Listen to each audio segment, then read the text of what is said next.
मायुर्देहि यशो देहि भाग्यं भगवती देहि मे पुत्रं देहि धनं देहि सर्वं कामांक्षि देहि मे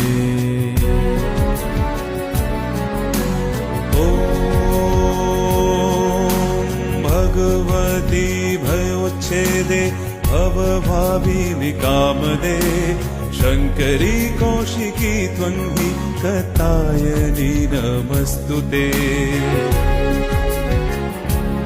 ॐ प्रचण्डे पुत्रदे नित्यं सुप्रीते सूरनायिके कुलदोतकरे देवी जयं देवी नमस्तुते।